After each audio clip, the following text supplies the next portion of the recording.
Hello and welcome to Dungeon Dining with me, the Dragon, Still Rice.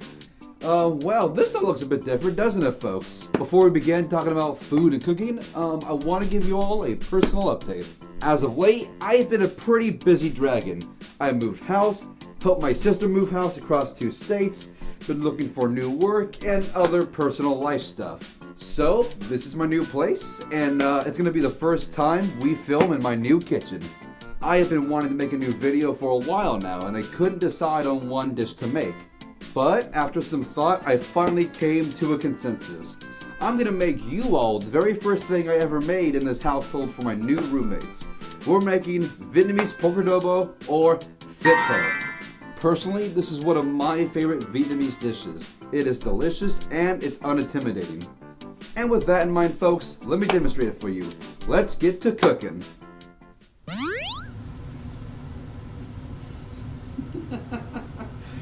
I don't know how to start this. Well, hello folks, and welcome to the new kitchen.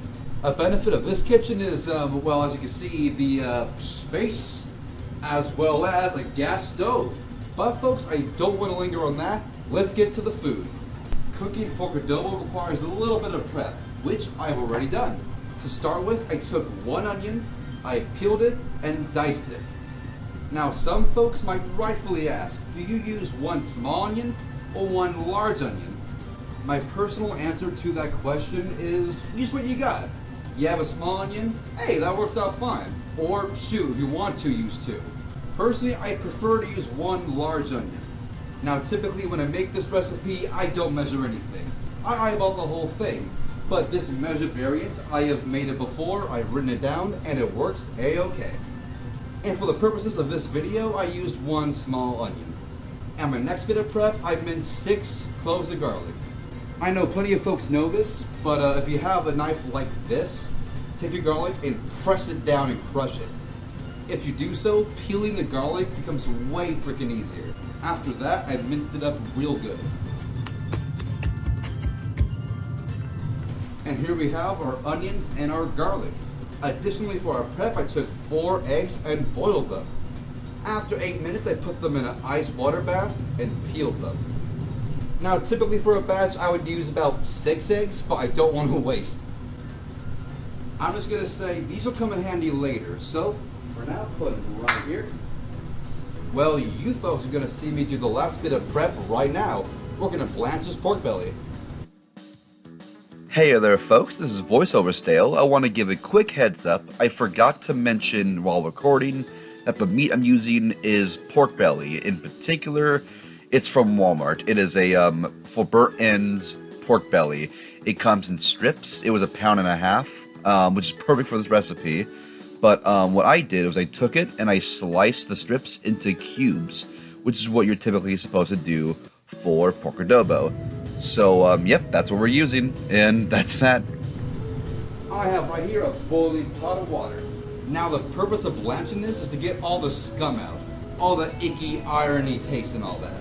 So, gently now, here we go. Woo. So right now, we're gonna wait for about a minute or 2. The meat's gonna turn gray, and we're going to strain it. So right now, we just wait.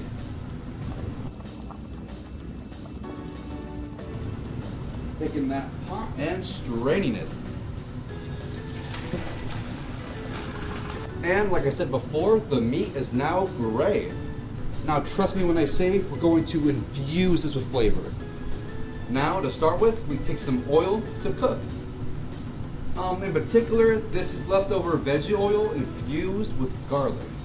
But you can use canola, vegetable, whatever you have on hand. So, a little drizzle in there. And now to the pot, we add some sugar. Now, some folks use white sugar, some folks use rock sugar.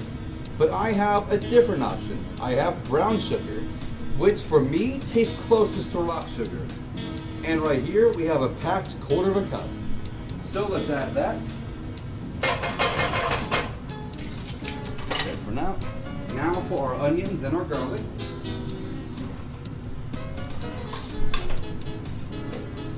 A little more oil. Right now we're aiming to saute the onions and garlic and melt down the sugar a bit. Doing this is especially handy if you want to give the meat some color. But if you're lazy like me, you can put everything in the pot all at once. While this pot does its thing, let me tell you about the other ingredients. So we have here some sambal, aka chili paste, chicken bouillon powder, soy sauce, fish sauce, brown sugar, and some lemon lime soda. For both of these, we're using half a tablespoon each, 1.5 tablespoons of soy sauce, 2 tablespoons of fish sauce, as you heard earlier, 1/4 cup of brown sugar, and we're using 1.5 cups of lemon lime soda, which is the equivalent of a can of soda. Now this ingredient might confuse some people. Now typically this dish requires coconut water or coconut soda, but my Banoi would use 7-Up in place of it. So for my own purposes, I got a generic brand lime soda. Thankfully all of our ingredients here, I have the measurements prepped up right here. Now with that stuff sauteed, let's add in our meat.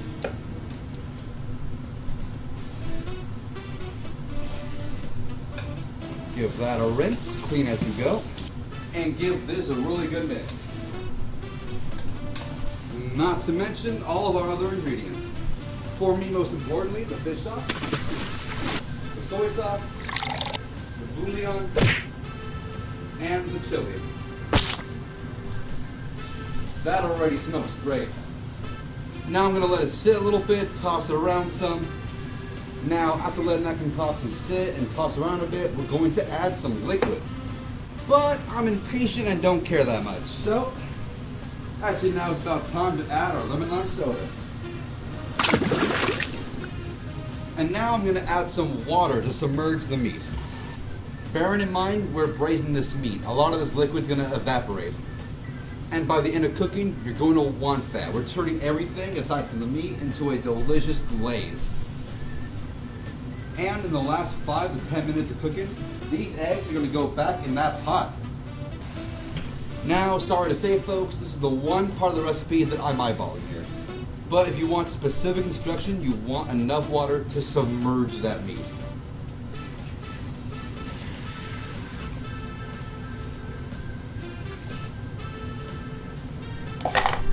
Gonna give this another stir. Everything's tossed around. Gonna put on a lid. Now it's time for our stuff to braise on medium-high heat and let it go for 1 hour. Only other thing left in mind is some rice. But I already have some rice cooking in my rice cooker. Now, because I've never mentioned it in a video before, I recommend you all rinse your rice. It's not too hard. Get some warm water and stir your fingers in your rice. And keep draining your rice until the water runs clear, or as clear as you can get it. My rice is nearly done, and for now, it just needs to stay warm in the rice cooker. But now, folks, comes the hardest part of cooking this dish. We have to wait. So, folks, I will see you soon.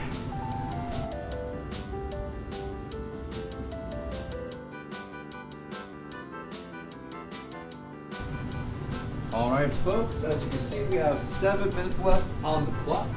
So, I'm going to open this thing up. That smells amazing. I'm going to give it a quick little stir there. And now, our 4 eggs. There we go. So then folks, our game plan is as follows. I'm going to let the timer go off. Once it does, I'll let the liquid keep reducing. And after that, it'll be time to serve. And I will see you all come that time. So, see you in a second.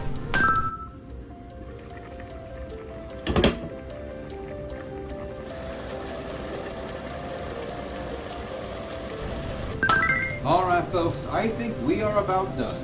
With that in mind, goodbye to the heat. And we have right here a nice bowl of white rice. So, now, time to plate it. A couple cubes of adobo. I'm gonna add 1 more. And I almost forgot, let's slice one of these eggs in half real quick. Here we go. I'll get a little bit of marinade. And season our rice with it.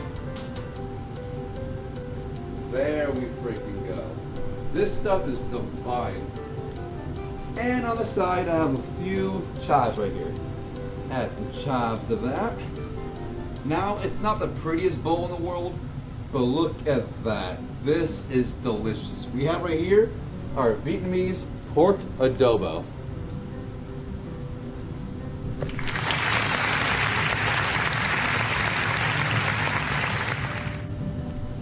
Well then folks, now that it's done, how about time for a taste test? Alrighty, let's try this thing out. Alright. Look at that. Okay. I cannot freaking wait. Got some seasoned marinated right over there. Oh, that's already good. Oh, look at that succulent, tender meat. Look at that, folks. Look at that right there. Okay, time for a bite. Oh, ouch. Oh my god. And some egg right there. Marinated, delicious egg right here.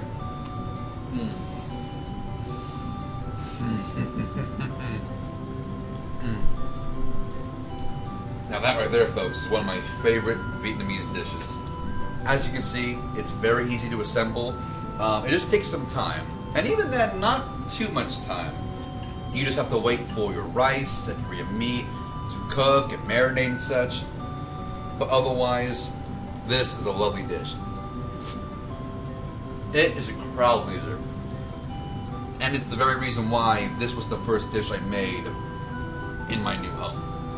For my new roommates. I'm gonna take a few more bites, please excuse me.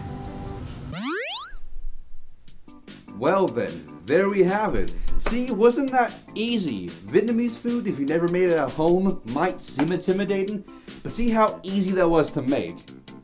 The pork belly melts in your mouth, it chews effortlessly, it is packed with flavor, and yet it only took 1 hour on a stove. And for my money, it doesn't take too much to make it.